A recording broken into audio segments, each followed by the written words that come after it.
Parang di ko gusto yung ganito.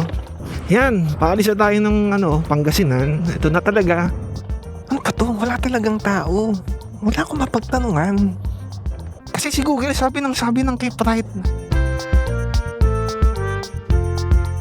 Ito, meron sila dito mga kambing. Usong-uso talaga dito yung mga kambing, no? Ayan, hello sa inyo mga halabibs. Nandito tayo ngayon sa Tayug, Pangasinan. At nandito tayo ngayon sa bayan nila or poblasyon o sentro. At para sa ride na to, nakalimutan ko na kung ano yung pangalan ng pupuntahan natin sa Nueva Ecija, pero parang may rancho, parang ganun. May rancho sa pangalan niya. At ayun ay nasa Quiapo. Medyo malapit-lapit lang yun dito. Pero ito, parang medyo sugal to. Pero ito, susubukan natin pumunta doon. Sana lang talaga bukas. Pero kung sarado naman, okay lang kasi halos doon din naman yung daan ko pabalik. Meron akong nakainan na karinderya doon banda sa bayan ng Natividad. Parang bago sa akin yung nakain ko. Ano siya, gulay siya. Tapos ang pangalan niya ay Puridibud. Tama ba yung pagkakaalala ko? Yun yung sabi sa akin nung ni ate na nagtitinda Puridibud. Yun daw yung tawag nila doon sa Ilocos. Tapos nalaman ko na yun pala ay isang uri ng dinengdeng. Ganun pala yun pagka mixed vegetables. Dinengdeng. Tapos yung pakbet pala kasama rin siya sa parang pamilya ng dinengdeng na recipe or dish. Pero yun, iba yung laman niya Pero masarap siya. Actually, nagustuhan ko nga siya. Masarap siya. Wala kasing ganun sa Maynila. Parang ang nakikita ko lang na gulay dun sa amin sa Las Piñas, yung mga normal, pinakbet, munggo, toge, puso ng saging, laing, langka, mga ganun kadalasan. Ano meron? Parang may nagkakagulo yung mga motor. Ano to? Checkpoint? Group ride sila. Magkakasama sila. Yan ako, mag-isa lang. Parang ngayon na lang ulit ako nakakita ng ganyan. Kotseng Pagong. Kotseng Pagong ang tawag namin dyan Tapos sa iba, tawag nila na didinig ko Kotseng Kuba. Tapos nung bata ako, tuwing nakakakita kami niyan, kailangan mo na agad magsenyas ng peace. Kasi pag hindi ka nagsenyas noon, kakaltukan ka. Kaya kung ikaw yung unang nakakita, mangalto ka na tapos mag-peace sign ka kaagad. Para hindi ka na nila mabawian. Kaya pag ako nakakita ako niyan altok agad sa pinakamalapit na kalaro ko. Pero syempre wala namang iyakan yun ng bata kami. Parang normal yun parang parang araw-araw naman masasaktan ka nung bata ka, madadapa, magbibisikleta, masisemplang, magbibisikleta, biglang matatanggal yung foot peg sa likod, yung pag-angkas di ba nakatayo, yun, tatanggal, tapos ma-aksidente ka. Yung mga laro dati ng mga bata, mga ganun. Kaya yan, medyo medyo batak tayo sa mga ganong klaseng experience. Mga konting sakit lang naman. Ewan ko ba, parang nakakamiss nga yung mga ganong panahon na yun Yung mga panahon na kailangan mo pang matulog sa tanghali, mag-siesta. Ano na to? Bayan ng, thank you ng Pangasinan. So, ano na to? Ano ba yun? Nueva Ecija. Nalimutan ko na yung huling kinikwento ko. Yun nga yung pagtulog sa tanghali. Yan, pinapatulog kami ng tanghali noon pagkatapos kumain. Tapos minsan yung mga kalaro mo, tinatawag ka na sa labas. So wala akong magawa, kailangan kong matulog. Or madalas magtulog-tulugan. Pipikit ako ng saglit. Tapos alam mo yun, halatang halata naman na gising ako kasi habang nakapikit ka, makikita mo naman sa talukap mo na yung eyeball mo gumagalaw-galaw. So, alam mo yun, halatang halata na hindi ka natutulog. Kaya minsan habang nakapikit ako, nagpapanggap na tulog, biglang may hahampas sa akin kasi halatang halata nga na nagtutulog-tulugan lang ako. Buti medyo kumulimlim ngayon at nabawasan yung init. Kasi kanina sobra yung init Umipiyok na talaga to. Oh. Parang ano na siya, yung asong nasaktan. Anong bayan na to? Wala akong ano na to? Santa Maria? Nueva Ecija siguro. Yan. Ha? Ba't ganun? May nabasa ako Rosales. Or hindi pa tayo lumalabas talaga ng Pangasinan. Akala ko lumabas na tayo kasi may ari ko na thank you ng Pangasinan. Pero ayun, nabasa ko Rosales. Parang ang gulo. Nalilito ako sa mapa. Di pa tayo sa kanan. Mukhang matagtag to. Okay, saan tayo? Dito siguro. Walang sinabi si Google Map. Ano to? Saan kaya tayo? Hello? Hello? Dito? Kaliwa. Okay, dito tayo sa kaliwa. At ang daming truck. Napapagitnaan ako ng dalawang truck. Kailangan ko umalis dito at sandwich to. Ayoko ng ganito. Nakakatakot. Baka mamaya kung ano pa mangyari, maging inipit pa ako. Yan, ang galing Umuusok pa siya. Ang galing. Natutuwa talaga ako sa mga ganun. Kasi kakaiba siya para sa akin. Wala naman kasing mga ganun sa Maynila. Hindi ko nga alam kung may lisensya din ba yung ganun Kung ano yung nakalagay sa ORCR niya. Parang sasakyan din ba siya or mayroon siyang special na tawag doon kasi pang agriculture. Kahit nga yung mga forklift, pison, yan. Iniisip ko rin yung kung anong klaseng sasakyan sila. Ayan na naman ako sa mga curiosities ko. Parang ang gulo ng panahon. Hindi mo malaman kung lililim o kaya aaraw.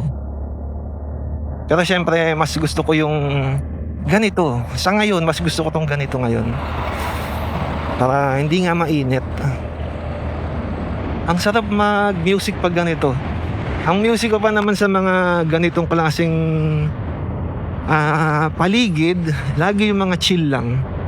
Kadalasan nga yung mga music ng or OST ng Sims 3 tsaka Sims 4. Kasi yung tugtog ng Sims puro ano lang siya, musical.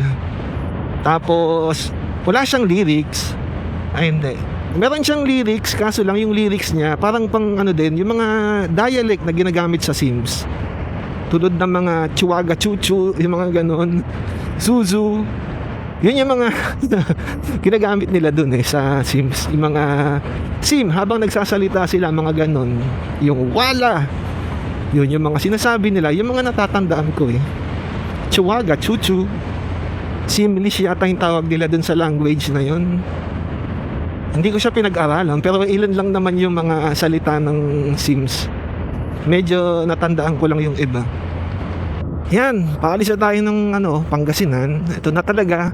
Palabas na talaga tayo ng Pangasinan. At dito na tayo sa Nueva Ecija. Hindi ko alam kung anong bayan to pagkapasok nitong Pangasinan. Ay, Nueva Ecija. Baka Quiapo. Parang yun yung tanda ko noon nung nagbagyo ko. Last year, Quiapo, tapos Rosales. Baka malapit na tayo. Quiapo. Kung Quiapo na to ano ito nakasulat? Rosales, Pangasinan. Yung nakasulat sa yung sa may iglesia. Hindi ko sure kung bayan yung nakasulat dun or yung parang pinaka na dun, tawag dun, yung parang cluster nila. Yun, parang ganun yung nakasulat sa mga iglesia eh. Parang hangin, nandun. Lakas. Jonathan's Kambingan. Usong-uso talaga dito yung mga kambing, no?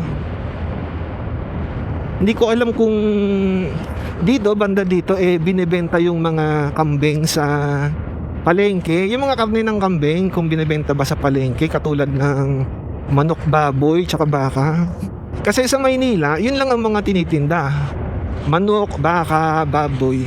Yun lang yung mga karne na binibenta.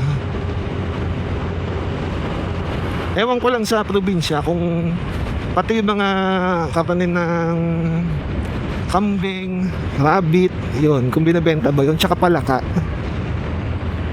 Ayan, mukhang malapit-lapit na tayo. Pinapakaliwa na tayo ni Google Map. Kaso nasaan?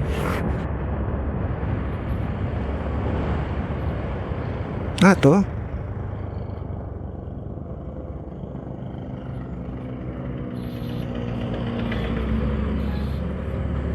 Dito? Okay. Okay naman yung kalsada. 2 linya. Nga to. Okay pa ako. May bundok na maliit dun. Ano kaya to kapag ganito? Yun mga ano. Hindi, binungkal pala siya. Kala ko yung mga namatay lang yung mga tanim. Sayang naman kung ganun. Pero ito, mukhang binungkal. Mukhang magtatanim na ulit sila. Parang rice terraces na mabababa yung mga baitang. Ay! Ang galing. Para siya talagang mga rice terraces. Ito sa kabila. Ganun din. Wala lang nakatanim eh. Kung may mga nakatanim, mas maganda yan. Kasi kulay green yung makikita natin. Ito yung patubig.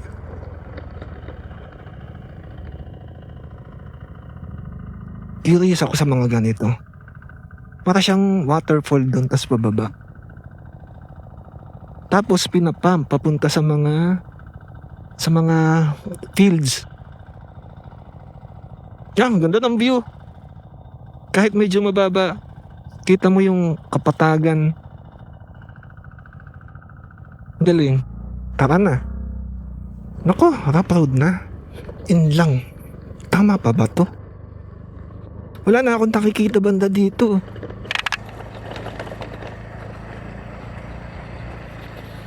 Nya. Meron pa ba?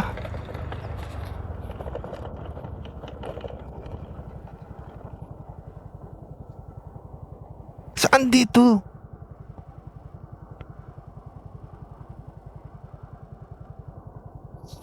Ito naman si Google Map. Kaliwa daw.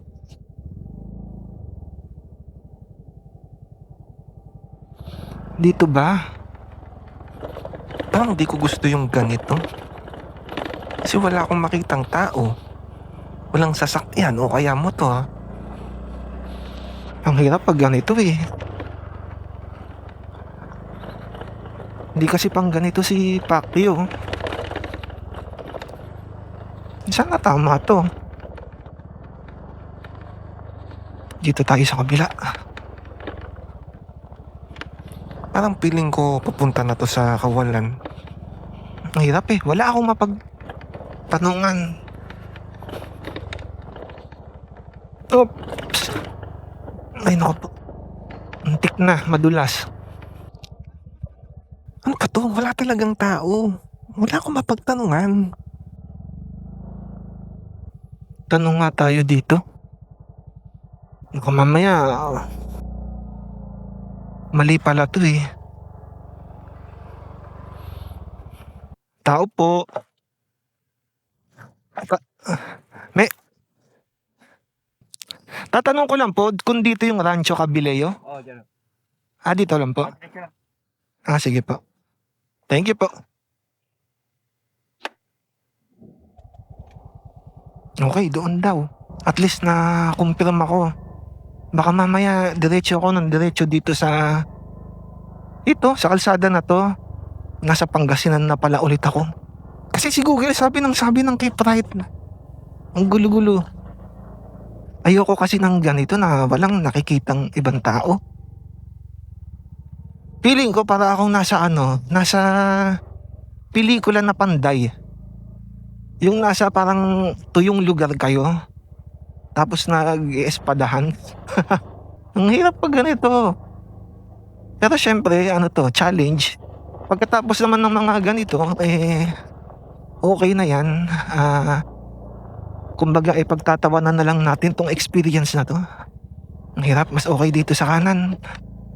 Wala kasing mga nakasulat na signs na dito daw. Ano to? Oh, okay. Muntik na. Umaris Farm.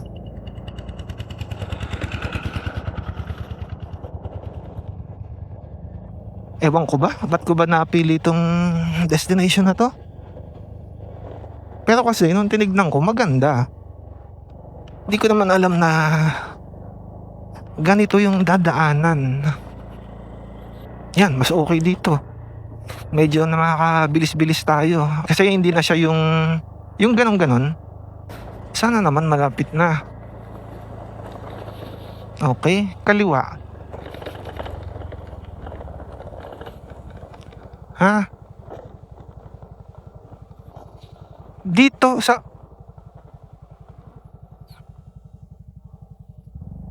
Tama ba? Kaliwa daw dito. Diretso. Pag tama si Google sabi kaliwa. Ang hirap. Ang hirap talaga. Sana talaga sulit tong pag punta dito. Yan, may nakikita na ako na parang kakaiba. Tricycle. Yun ang nakikita ko. Tsaka itong ilang mga hayop. Ano ba to? Kambing. Kambing nga. Malayo sila eh. Takot yata sila sa tao. Dito na.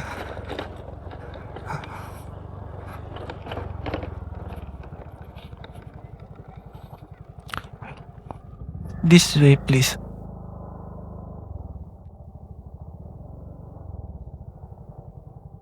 Dito po yung parking dyan. Sige. Pagdating ko rito, ang una kong napansin, yung mga nakaparadang sasakyan at motor. Naiisip ko, may mga tao naman pala dito. Pero hindi ko maintindihan kung bakit sa buong rap road papunta dito, wala akong nakasalubong o nakasabay. Saan pwede dito?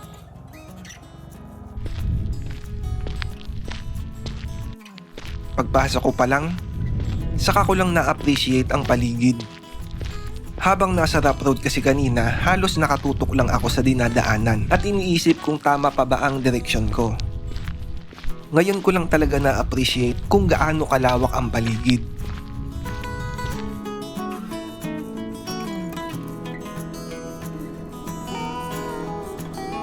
Ito ang Rancho Cabrillo na matatagpuan sa Colosboa Hills dito sa Quiapo, Nueva Ecija.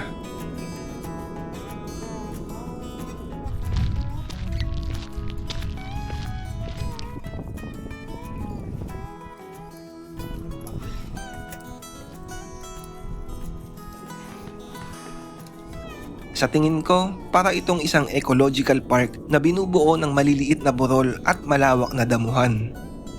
Ang unang pumasok sa isip ko, para akong nasa mga rancho na napapanood sa pelikula.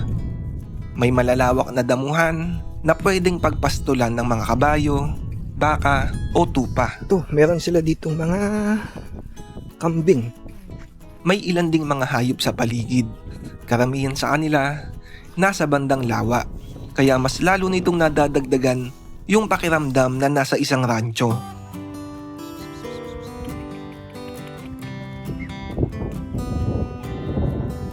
Nakakatuwang pagmasdan yung iba't ibang tao na pumupunta dito. May mga pamilyang nagpipiknik sa ilalim ng mga puno, may mga magkasintahang nagde-date, at may mga magkakaibigang nagkakasiyahan at nagtatakbuhan sa paligid.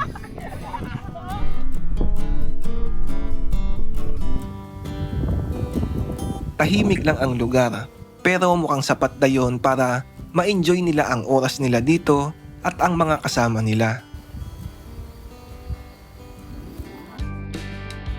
Ako naman kahit mag-isa, nag-enjoy lang akong maglakad at umakyat sa mga burol. Habang ginagawa ko to, naalala ko noong bata pa ako. Ang pinakamalapit na burol na naaakyat ko noon ay yung mga tambak ng buhangin at graba sa tabi ng kalsada. Tapos napapagalitan ako kasi kinakalat ko lang daw sila.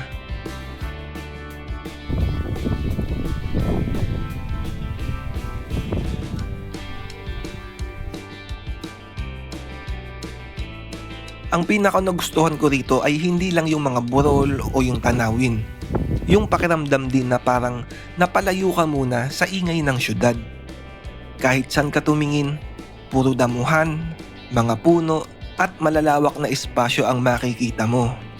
Halos wala kang makitang mga gusali o istruktura na sisira sa pakiramdam na nasa isang rancho ka. At siguro kung naaalala nyo yung dinaan ng rough road kanina, yun din marahil ang dahilan kung bakit nananatiling tahimik at hindi matao ang lugar. At para sa akin, iyon mismo ang dahilan kung bakit naging sulit ang ride na ito.